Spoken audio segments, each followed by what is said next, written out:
Bonjour, donc avec Olivier Vors ici présent et moi-même Magali Boisumeau, nous avons l'honneur de représenter le groupe Analyse des pratiques de la EPS pour répondre à la question « Quel EPS voulons-nous » La réponse qu'on va apporter aujourd'hui, c'est essayer de vous montrer que nous souhaitons une EPS centrée vers les élèves et leurs apprentissages à travers une approche croisée d'analyse de leur activité, et on va essayer également rapidement de questionner l'incidence sur les pratiques enseignantes. Nous présenterons notre intervention en 3 étapes. D'abord, une première introduction sur qu'est-ce que c'est une entrée analyse de l'activité de l'élève. Puis nous parlerons ensuite d'une EPS compréhensive et une EPS sensible. Voici le flyer du groupe Analyse des pratiques que je ne vais pas commenter, mais collectivement, ce qui en ressort par rapport à la question qui nous est posée, c'est que nous nous intéressons à une EPS centrée sur les activités réelles, que ce soit celles des élèves, des enseignants ou des formateurs, pour en faire émerger des connaissances et des savoirs d'expérience qui soient partagés par la profession, afin qu'ils deviennent des outils d'apprentissage, d'enseignement et de formation. Plus spécifiquement, si nous questionnons l'EPS que nous souhaitons présenter aujourd'hui au niveau du groupe Analyse des pratiques, c'est une vision centrée sur l'élève, dans une approche holiste, qui fait référence à une vision globale de l'élève, considérée dans l'ensemble de ses dimensions, qu'elles soient physiques, cognitives, émotionnelles, sociales et même culturelles, dans le cadre de l'EPS. Cette approche s'inscrit dans une pédagogie qui ne se limite pas uniquement à l'apprentissage de gestes techniques ou l'amélioration de performances sportives, mais qui cherche à prendre en compte l'élève dans sa globalité. Cette approche est bien sûr souvent associée à de la différenciation pédagogique pour s'adapter aux pratiques et répondre aux besoins spécifiques de chaque élève, tout en valorisant les compétences transversales et en favorisant l'inclusion, la réussite de tous. À travers notre présentation, nous montrerons également l'importance de réfléchir l'interdépendance des compétences motrices, méthodologiques et sociales.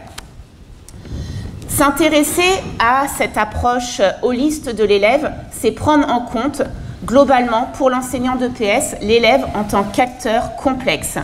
Prendre en compte le corps de l'élève, c'est aussi réfléchir, comme l'a dit Loïc tout à l'heure, l'impact sur sa santé et son bien-être, comment l'élève vit et expérimente son corps dans le cadre de l'activité physique en intégrant des dimensions comme la conscience corporelle, la santé et le bien-être. C'est aussi se questionner sur les émotions, la façon dont l'élève gère ses émotions face à l'effort, la compétition, la réussite ou l'échec, ainsi que l'impact des activités physiques sur son humeur, sa motivation, son engagement. C'est penser l'élève également à travers la dimension cognitive, c'est-à-dire l'implication intellectuelle de l'élève, sa capacité à comprendre les stratégies de jeu, à prendre des décisions, à développer des compétences métacognitives, à savoir des réflexions sur ses propres apprentissages. Enfin, c'est réfléchir également l'élève en tant qu'acteur social à travers ses interactions sociales et la manière dont il interagit avec ses pairs, il développe des compétences sociales et construit des relations dans un contexte éducatif et sportif. L'idée, c'est donc de voir l'élève comme un acteur complexe et en constante évolution, dont les apprentissages en EPS sont influencés par ses différentes dimensions et ses contextes de vie, et pas seulement par ses performances physiques ou ses résultats scolaires. Ce qui nous intéresse aujourd'hui, c'est de présenter cette approche globale. Toutes ces dimensions sont pour nous interdépendantes, mais pas toujours visibles et accessible immédiatement. Donc je vais enchaîner en essayant de vous teaser sur notre point de vue par rapport à quel EPS voulons-nous dans le groupe Analyse et Pratique. Alors le teasing il va être très simple, vous avez bien compris, d'après ce qu'a dit Magali, c'est qu'on part d'une EPS du terrain, du dedans, qu'on va qualifier de pragmatique. Pragmatique, c'est-à-dire qui s'appuie sur le comportement, l'activité réelle en classe. Et pour cela, je vais m'appuyer tout de suite sur une petite vidéo. Voilà. Et donc là, je vous remets en contexte, nous sommes en rugby, avec une classe de 5e, leçon numéro 2. C'est un jeune enseignant, donc fonctionnaire stagiaire. Et donc là, je vous invite à rentrer dans cette analyse de l'activité, qu'est-ce qui se passe concrètement. C'est parti, en ligne, en ligne, en ligne. Les verts, vous reculez un petit peu.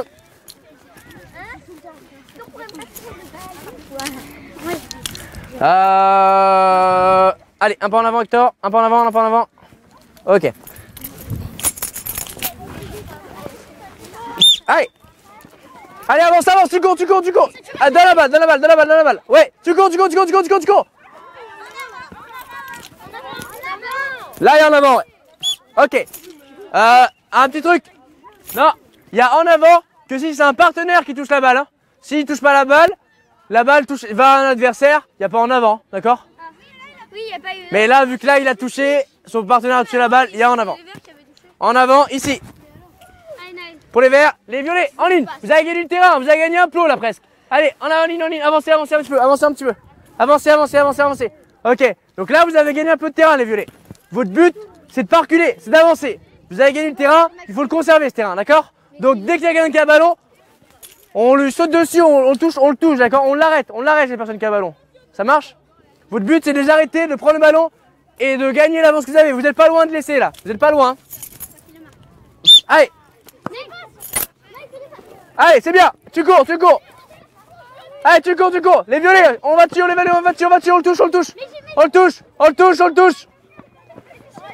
touche. Ouais, fais la passe.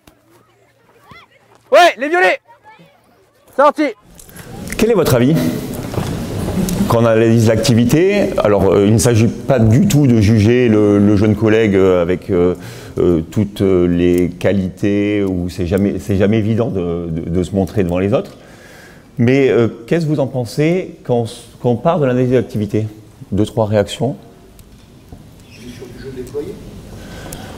On est sur une volonté, voilà, de jeu déployé. Quand on regarde circuler la balle, ok. D'autres remarques? Alors, mon propos là, par rapport à cette vidéo, c'est que finalement, quelle focale prendre? Si on prend la focale enseignant, on peut se dire, tiens, ben, je vais analyser l'activité de l'enseignant. Cet enseignant, il est actif, voire hyperactif, il donne des contenus réglementaires, il est encourageant, donc des contenus plutôt d'ordre motivationnel. Il reste sur son objectif qui était de jouer déployé, donc j'ai personne, j'avance, et dès qu'il y a quelqu'un qui vient me toucher, je fais la passe. Donc c'est vrai que l'activité de l'enseignant peut paraître avec plein de points positifs, mais on est loin de ce que disait Loïc sur un adulte qui disparaît. Et donc, la petite inversion de la focale qu'on a décidé de choisir avec le groupe Analyse et Pratique, c'est de partir de l'activité des élèves. Parce que finalement, que font ces élèves dans cette activité-là? Quel est leur pouvoir intentionnel, leur préoccupation quand ils sont dans cette situation? Et est-ce que ça concerne tout le monde? Voilà. C'est juste une petite vidéo pour mettre en évidence ce choix d'une EPS qui part de l'activité de l'élève plus que celle de l'enseignant. Même si, attention, hein, dans le groupe, là on fait le choix de partir de l'activité de l'élève, mais il y a des allers-retours, bien entendu, activité de l'enseignant, activité de l'élève. Avant d'aller plus loin, c'est qu'est-ce que l'activité? Alors là, on ne va pas vous embêter avec des concepts scientifiques, mais on a utilisé la métaphore de l'iceberg, avec une partie émergée, qui correspond à ce qui est visible, donc d'ailleurs c'est la première partie du bouquin, hein, observer à partir d'indicateurs, ce que l'élève donne à voir, puis une partie immergée de l'iceberg qui correspond à son expérience, à son vécu, à ses ressentis, et une troisième partie où on amène à combiner, à réfléchir comment accompagner l'activité de l'élève, donc l'intégralité de l'iceberg, avec des observables et du vécu, de l'expérience. Et c'est plutôt dans la logique de cette troisième partie qu'on a décidé de développer aujourd'hui le propos. Et donc là, je repasse la parole à Magali sur notre première partie, une EPS compréhensive. Donc une approche d'EPS compréhensive est orientée pour répondre aux besoins des élèves et les aider à progresser. Et elle va reposer sur plusieurs principes fondamentaux qui vont prendre en compte la singularité et le développement de chaque élève. C'est pour leur redonner du pouvoir d'agir et ça va impliquer de manière plus spécifique Une analyse approfondie de l'activité de l'élève, ça signifie observer, comprendre en détail comment les élèves interagissent avec les tâches physiques, techniques ou tactiques proposées. Ça doit être une analyse qui est souvent qualitative, basée sur des observations, des observables précis, des échanges avec les élèves sous forme d'entretien, de questionnement, et éventuellement l'utilisation d'outils tels que la vidéo pour capturer les comportements, les performances et permettre justement la rétroaction chez les élèves. Le but est d'engager et de dégager des informations clés sur les compétences, les stratégies, les états émotionnels, les investissements et les interactions sociales in situ dans l'action. C'est également la mise en place d'adaptation des contenus pédagogiques avec effectivement répondre au niveau des besoins, des styles d'apprentissage des élèves, ce qui implique la différenciation des tâches, ce que je ne présenterai pas forcément aujourd'hui de manière prioritaire. C'est également développer des compétences de connaissance et d'autorégulation, connaissance de soi et d'autorégulation. Donc l'EPS compréhensive vise à doter les élèves de compétences nécessaires pour mieux se comprendre, comprendre ses forces, ses limites, ses émotions face à l'effort, ses réussites, ses échecs, et s'autoréguler en permettant d'apprendre à gérer son énergie, d'adapter ses stratégies, de se fixer des objectifs progressifs. Cela va passer par des moments de verbalisation, de réflexion, où les élèves vont pouvoir analyser leurs propres performances et envisager des pistes d'amélioration. C'est également la mise en place d'une progression ciblée avec un enseignant, donc c'est là où cette articulation questionner les élèves, c'est aussi questionner l'activité de l'enseignant, va construire une progression des apprentissages pour s'inscrire dans la logique des besoins spécifiques des élèves, permettant des paliers de réussite accessibles à tous. Ça peut inclure l'identification d'objectifs à court terme pour certains ou des défis plus avancés pour ceux qui sont prêts. Cette approche favorise donc une EPS centrée sur l'élève, où la finalité est non seulement de les faire progresser physiquement, mais aussi de les aider à mieux se connaître, à construire leur confiance en eux et à développer des compétences transférables dans d'autres sphères de leur vie. Là, on va mettre l'accent de manière un peu illustrée sur ces deux points prioritaires qui a fondé notre intervention et les choix d'aujourd'hui, à savoir l'analyse approfondie de l'activité des élèves et le développement de compétences de connaissance de soi et d'autorégulation. Je me suis appuyée sur deux co-auteurs dans l'ouvrage que nous avons publié, qui sont des collègues du groupe Analyse de pratique, qui sont des collègues enseignants. Donc Isabelle Pic, qui s'appuie dans ses démarches d'enseignement au quotidien avec toutes ses classes, à la fois sur une démarche mixte, des outils de nature variée, en mettant en place des observations critériées pour recueillir des traces externes de l'activité, c'est-à-dire ce qui est donné à voir, que ce soit pour l'enseignant ou pour les élèves, et puis qui s'appuie également sur l'expérience de l'élève, donc des traces internes, à savoir ce qui est vécu, afin de mettre en relation le produit obtenu, la performance et le processus, ce qui a organisé les élèves dans l'activité. En gros, elle développe les rôles d'intervieweur à travers des questions sélectionnées, très précises, qui vont permettre aux élèves de répondre à ces questions et ensuite d'apprendre à mieux se connaître et pourquoi pas tendre vers le rôle de coach. Donc on voit ici dans son approche que les rôles sociaux sont au service de la tactique et du moteur. Une petite vidéo, un petit audio où elle a questionné les élèves sur les bénéfices et les intérêts justement d'utiliser ce rôle d'intervieweur. En fait, le fait de le dire à voix haute, de parler de notre stratégie, etc., ça permet d'en prendre conscience et ça aide après le prof à savoir comment on joue et comment il peut nous aider à nous améliorer. Maintenant, au bout d'un moment, je me suis souvenue des questions et j'en ai plus besoin, ça d'apporter beaucoup de choses pour prendre conscience de nos points forts ou de nos points faibles, par exemple, ça peut être assez intéressant. Donc ce sont des élèves de collège qui pourtant sont en mesure effectivement déjà d'identifier les bénéfices de se questionner sur leurs propres pratiques, sur leurs choix stratégiques. Nous avons également fait le choix ici de présenter l'approche proposée par Sébastien Delarche, un collègue qui a mis en place la pédagogie du co-repérage. Et donc je vais vous montrer comment il mixe les grilles, les observables pour qu'elles soient au service des élèves.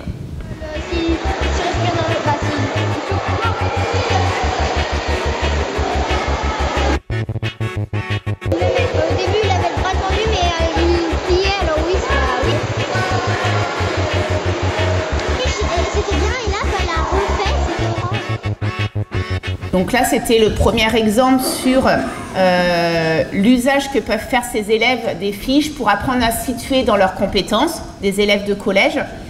Et là, ce qui me semble important dans la seconde vidéo, c'est montrer le rôle malgré tout essentiel de l'enseignant. Les artefacts que sont les fiches, les outils, ne se substituent pas à l'enseignant et l'enseignant reste malgré tout présent pour réguler, pour permettre aux élèves de mieux se connaître. Et donc, c'est cet co-accompagnement de l'enseignant qui est important. Donc, je vous montre la seconde vidéo.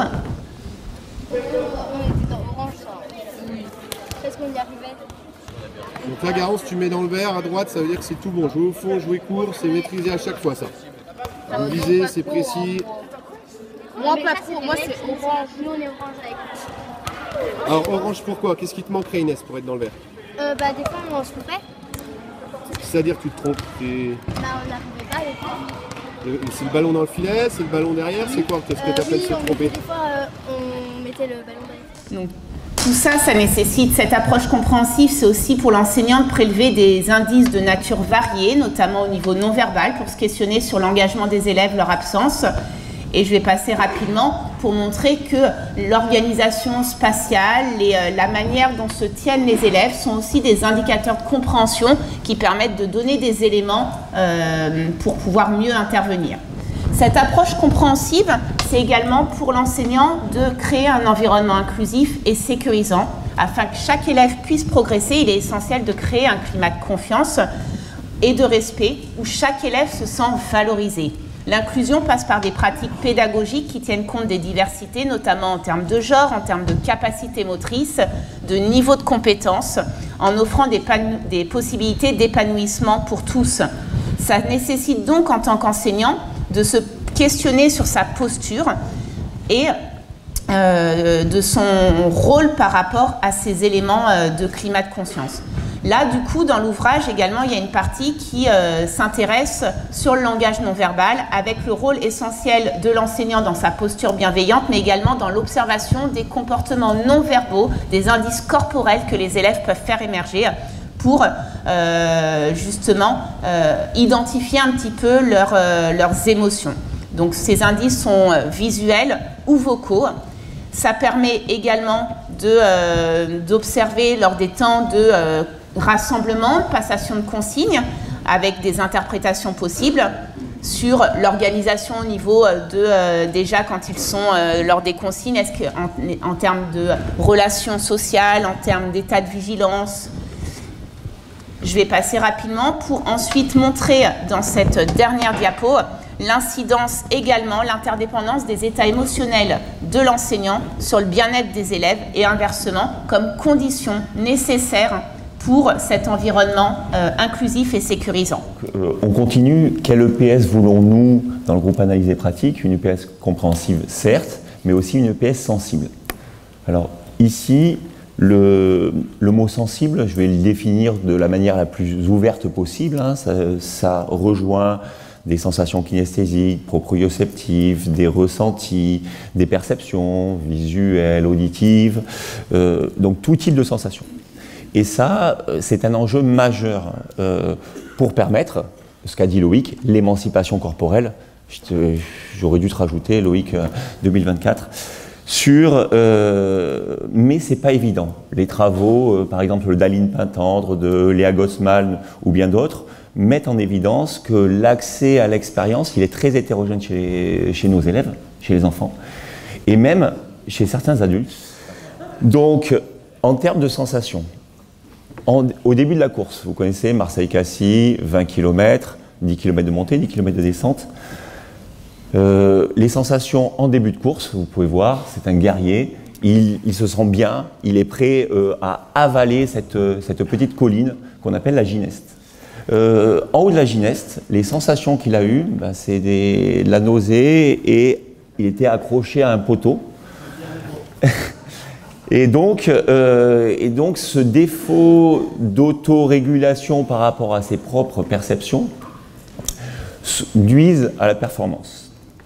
Donc plus sérieusement, au-delà de cette expérience qui maintenant lui a servi, il a refait Marseille-Cassis très facilement, qu'est-ce qu'il y a en dessous qu'est-ce qu'il, nous, enseignants, nous, formateurs, nous, chercheurs, bien sûr, qu'est-ce qu'il faut investiguer pour réussir à accompagner ces élèves, ces apprenants. Et donc, on a essayé de se lancer sur, pas des contenus qui existent à l'extérieur de l'apprenant et qui seraient valables pour tout le monde, quoi qu'il en soit, mais ce qu'on a appelé avec Gladys Vasseur, des contenus expérientiels. Qu'on essaie de définir, alors je ne sais pas si vous arrivez bien à lire, mais je vais essayer de vous dire qu'est-ce qui est important pour nous dans ce vocable. Alors déjà, c'est des connaissances en acte. Ce n'est pas des connaissances sur, a priori, non, mais c'est dans ce que tu as fait là. Ça c'est intéressant. Donc des connaissances qui sont mobilisées, donc c'était ce qu'on avait dit, une EPS pragmatique. Associée à des perceptions, alors des perceptions personnelles, idiosyncrasiques, donc je ne vais pas vous refaire le listing, du proprioceptif au visuel. Émergent d'une enquête. Alors jusqu'à maintenant, on a positionné l'enquête du point de vue de l'enseignant. L'enseignant qui enquête sur l'activité des élèves. Mais l'enquête des élèves, c'est presque constitutif de ses apprentissages. Donc quand il agit, il enquête sur son environnement et nous, enseignants, on peut les catalyser dans cette enquête. Et c'est ça qui va les aider à construire ces fameux contenus pour apprendre et se développer. Et là, alors on ne s'était pas concerté, mais ça dépasse ce que souvent le faux semblant qu'on a en disant « Ah non, mais ça c'est les ressentis, c'est carnet de suivi, c'est CA5, champ d'apprentissage numéro 5. » Et nous sommes persuadés, dans notre groupe, que cette EPS sensible, elle doit être présente dans tous les champs d'apprentissage et bien sûr avec toutes les APSA. Parce que, et finalement le carnet suivi, on pourrait avoir un carnet suivi dans toutes les APSA, et un carnet suivi avec des ressentis, et des ressentis qui permettent de s'autoréguler pour la suite. Vous voyez qu'il y a un gros enjeu derrière. Derrière cet enjeu, c'est intéressant en termes d'apprentissage, de performance et de connaissance de soi. Et là, je relance sur le bouquin qui avait été cité tout à l'heure, sur l'EPS du dedans. Donc ça invite à investiguer du dedans et à mener des enquêtes sur ce qui se passe sur le terrain. Donc là, dans le contexte de l'EPS, il paraît, je vais prendre une forme de pratique. Alors, je vous resitue, badminton 6e, très débutant. Et nous, les formes de pratique scolaire, certains du groupe, on les appelle les espaces d'action encouragés. Parce que, comme le disait Loïc tout à l'heure, quand on met en place quelque chose, c'est pas ça qui fait apprendre, quoi. C'est après ce que font les élèves dans cette chose-là et les interactions qu'ils peuvent avoir et que nous, enseignants, on peut avoir avec eux. Et donc ça, on appelle ça un espace d'action encouragée, c'est-à-dire c'est un espace qui offre des potentiels assez intéressants en termes d'apprentissage et de développement. Donc là, c'est une situation, alors très modestement, attention, là je prends ça juste pour illustrer le propos, dans un ouvrage qui va sortir piloté par David Adé et Nicolas Terré, sur différentes APSA, mais avec une approche un petit peu inactive. Donc, badminton, interdit de jouer court, interdit de jouer long, et les zones latérales sont bonifiées. Ok, assez classique. Mais pourquoi ça, c'est un espace d'action encouragé? Parce qu'on considère, avec des élèves débutants, que sur quoi ils s'appuient au niveau sensible, sur des repères principalement visuels. Et avec le fameux alignement œil, tamis, volant pour fonctionner. Et si on veut leur faire travailler la rotation centrale ou rien que se mettre de profil, ça les met encore plus en difficulté par rapport au contact avec le volant. Et donc là, on s'est dit, on va partir de leurs propres sensations et juste sur une orientation du tamis, donc pas du tout technique, les amener à s'engager dans un jeu intentionnel pour se confronter à l'adversaire avec 3 actions particulièrement encouragées qui sont jouer où l'adversaire n'est pas, jouer sur les côtés et jouer sur le point faible de l'adversaire. Et donc ça, Nicolas Terré et David Adé, dans la revue GERIEPS, ils ils ont trouvé un terme qui était pas mal, alors PACE. Pourquoi? Parce qu'on proscrit, donc on n'est pas dans une démarche prescriptive, vous l'avez compris, hein, mais on ne peut pas dire fais ça, il fera pas ça forcément. Mais on est plutôt sur des proscriptions, ne fais pas ça. Donc interdit de jouer long ou court. On essaie d'amplifier ce qui nous paraît important. Alors là, c'est par le jeu latéral avec les différents points. D'ailleurs, des techniques qui sont utilisées par d'autres groupes, le groupe analysé pratique, le groupe EPIC l'utilise à très bon escient et ça permet d'amplifier un petit peu ce qui est attendu chez l'élève. Connecté grâce à des séquences longues. D'ailleurs, dans les concours, on essaye de montrer, entre guillemets, l'exemple en allongeant des séquences de 12 leçons avec une situation qui va revenir de manière récurrente. Un carnet suivi. Alors, qu'est-ce qu'on va écrire sur ce carnet suivi? Certes, des zones de jeu, des ressentis, des intentions, des préoccupations. Quelque chose qui va permettre à l'élève de voir son évolution et à nous, en tant qu'enseignants, de travailler là-dessus. Et différents moyens, différents bricolages pour l'amener à enquêter sur sa propre activité. Alors sur des repères visuels dans un premier temps, sur les zones de jeu, où vous connaissez très bien ce type de travail, où les élèves sont amenés à regarder où est envoyé le volant, ou sur des trajectoires, etc. Donc pour cela, dans ce propos-là, il y a deux grands types d'outils. Les outils qui permettent d'accéder à la partie immergée de l'iceberg. Alors ça, c'est par questionnement. Alors Sébastien Delarche, sur la vidéo, on a vu, hein, avec ses élèves, on le voit, il les accompagne pour essayer de comprendre ce qui se passe. Maintenant, cet accompagnement, il est loin d'être facile, parce qu'il est contre-intuitif. On a envie de lui faire, mais pourquoi tu fais ça? Alors que on sait, hein, que le pourquoi, il génère des effets structurants du langage, il génère de la désirabilité sociale. Alors ça veut dire quoi la désirabilité sociale? C'est que l'élève, quand on lui pose la question pourquoi, il va se dire alors qu'est-ce qui veut que je lui réponde, qu'est-ce qui irait donc il est dans un processus de raisonnement. Alors que nous, on ne veut pas qu'il raisonne dans un premier temps, on veut juste accéder à ce qu'il fait. Et donc c'est plutôt sur le quoi qu'on l'interroge, sur le comment. Qu'est-ce que tu fais là? Ah, tu as ressenti quelque chose? Non? Ah ben, refais-le. Et on en reparle tout de suite.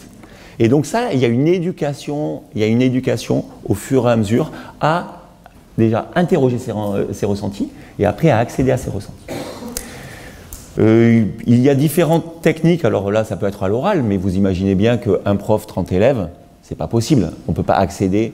Donc ça, entre élèves, ou même des passages à l'écrit, ou même des enregistrements audio. Donc il y a différentes techniques qui permettent d'accéder à cette partie immergée de l'iceberg.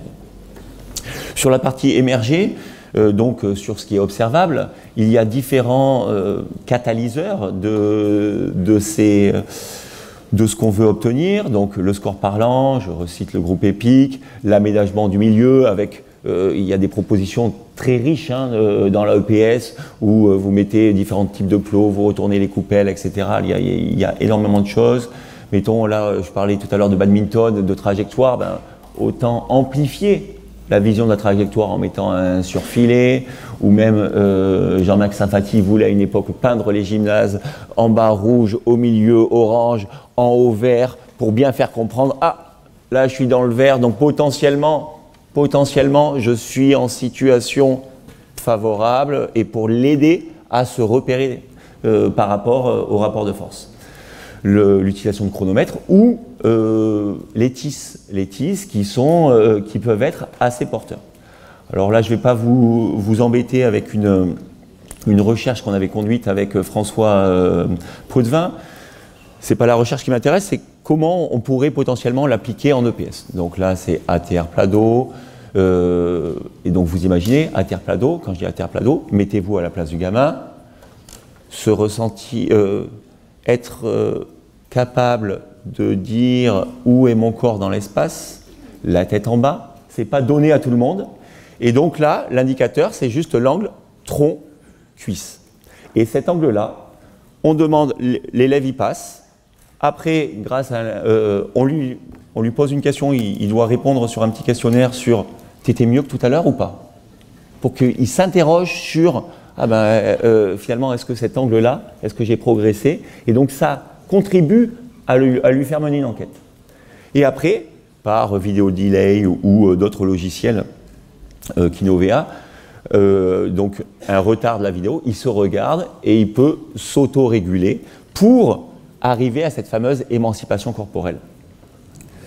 Et donc ça, nos recherches ont montré que la répétition de réflexion, donc d'enquête sur ce que j'ai fait, ce que j'ai ressenti, et des retours, alors la vidéo, mais ça peut être de l'enseignant, d'un observateur ou d'un indicateur particulier, ben, là, ils apprennent plus vite, et ils se connaissent mieux, ils arrivent mieux à se connaître. Et donc pour conclure, je passe la parole à Magali. Donc à l'heure de conclure, effectivement, ce qui nous intéresse, vous l'avez compris, c'est vraiment questionner l'activité visible et invisible des élèves. C'est ce qui sera pour nous l'avenir de l'EPS pour répondre à cette question, pour comprendre vraiment ce qui organise, quelles sont les préoccupations de nos élèves en classe. Nos propos vont être convergents avec les autres groupes de la EPS qui vont suivre derrière nous, parce que nous, dans le groupe, il y a des collègues formateurs, il y a des collègues enseignants, mais on est aussi beaucoup de chercheurs, donc on ne fait que analyser et faire des enquêtes sur les pratiques des collègues que vous êtes ici dans la salle sur vos pratiques. On essaye de faire émerger des éléments saillants, des éléments les plus efficaces qu'on questionne à la lumière de nos filtres scientifiques. Et il y a également plusieurs collaborations qui existent avec l'ensemble des groupes pour analyser justement les propositions que font les collègues. Donc pour montrer les liens de convergence et la continuité avec les propos qui suivront, notre approche, telle qu'on a choisi de la présenter aujourd'hui, elle nous semble importante à questionner et à comprendre par rapport à la question qu'il y a eu tout à l'heure et dès le premier degré en EPS, puisqu'effectivement ces principes sont valables dès le plus jeune âge et pourraient et devraient s'inscrire dans le parcours de formation des élèves. En lien avec le groupe plaisir, on voit bien également qu'on a une centration sur le rôle des émotions, sur les expériences subjectives et multiples qui peuvent exister, puisque au regard de l'hétérogénéité des élèves, chacun vit des expériences multiples. Et également sur le rôle de l'enseignant malgré tout qui reste important à la fois pour l'aménagement des formes de pratique scolaire, mais on a vu ses limites et le fait que ce n'était pas du tout suffisant, sur le fait de permettre de mieux réguler, d'interagir avec les élèves pour les faire apprendre, et cela passe forcément par la compréhension de l'usage de l'enquête pour questionner les préoccupations des élèves. Alors, je continue dans cette logique d'approche croisée que l'on garde presque comme principe ontologique, quoi. C'est dans le groupe, on ne prétend pas très modestement résoudre des choses, mais par le croisement avec les autres groupes, on trouve que c'est vraiment, c'est là notre place, quoi, dans ce croisement-là. Donc je continue le propos avec le groupe CEDREPS, où on a déjà travaillé avec Nicolas Mascret, entre autres, pour analyser une forme de pratique scolaire qui avait été proposée dans la littérature en lycée sur un enchaînement de coups. Et donc là, notre petite incursion, plus-value, c'était vraiment accompagner, essayer de comprendre. Ok, on a prévu ça en tant que prescription, mais que vivent les acteurs dans la situation? Est-ce que vraiment ça transforme leur intention tactique? Et donc c'est ce type de contribution qu'on peut avoir.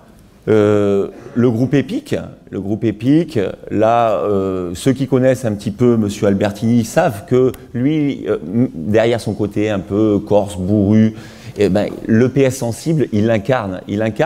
Et même sur le travail de la natation en pleine mer, il collabore avec des collègues ici présentes, donc Léa Gossman et Aline Pintendre.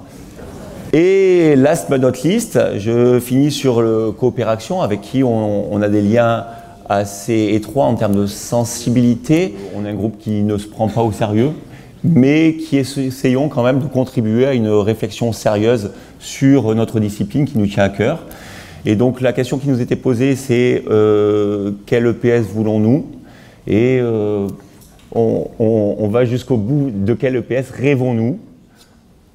Et donc, vous l'avez compris par nos propos, hein, c'est une EPS croisant les approches et les groupes ressources. C'est une EPS pragmatique, centrée sur l'activité de l'élève, compréhensible et sensible. Donc maintenant, à vous de nous faire rêver. Merci beaucoup.